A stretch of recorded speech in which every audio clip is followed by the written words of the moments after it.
สบายดีทุกคนพอดีสาวรเลื่อนไปเห็นคอมเมนต์หนึ่งเนาะที่เพิ่นบอกว่าสาวรไฮโซเกินเลยไม่มีใครกล้าจีบสาวรก็เลยแบบถอนหายใจเพราะแบบนี้แหละทุกคนสาวรจึงบ่มีแฟนเนาะบางคนก็คิดว่าสาวรไฮโซสาวรแบบมีพร้อมทุกอย่างแล้วจังซี่นะทุกคนที่จริงบ่แม่นแบบนั้นเลยทุกคนเนาะสาวรก็เป็นคนธรรมดาคนหนึ่งที่แบบว่าเป็นแม่เลี้ยงเดี่ยวเลี้ยงลูกเลี้ยงแม่ต้องได้แบบว่าเป็นคนที่เข้มแข็งแกร่งเป็นคนที่สู้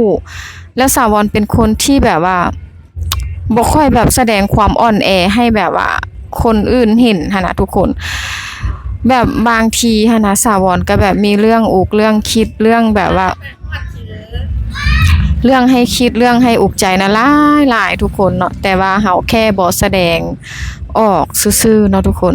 หรือว่าบางคนอาจจะคิดว่าที่สาวรขับรถใหญ่บ่หรือว่าสาวรแต่งตัวดีแต่งตัวงามแบบนี้นะทุกคน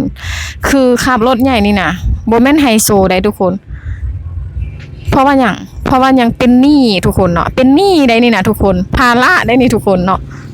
ต้องได้หาเงิน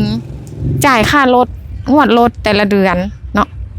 แล้วรถราคาก็แบบว่าธรรมดาบ่ได้แบบว่าราคาสูงบ่ได้แม่นรถหรูรถแพงอีหยังเลยทุกคนเนาะสาวรก็ซื้อ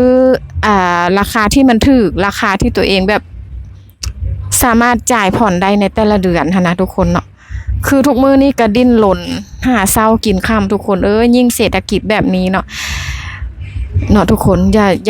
ย่าว่าสาวรไฮโซเด้อสาวรอายนะทุกคนเนาะ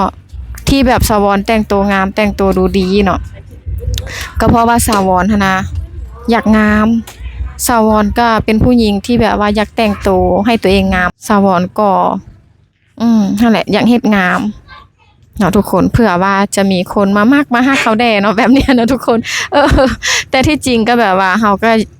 อยากให้ตัวเองงามหั่นแหละผู้หญิงทุกคนก็อยากงามเนาะทุกคนเนาะบ่แม่นว่าไฮโซหรืออีหยังเลยทุกคนเนาะทุกคนจีบสาวรแด่เด้อเนาะก็เป็นผู้หญิงคนนึงที่แบบว่าอยากได้ผู้ชายที่ดีเนาะใจดีฮักเฮาจังซี่หั่นน่ะก็จะประมาณนั้นเนาะทุกคนแต่ตอนนี้ก็ยังบ่มียังบ่เจออยู่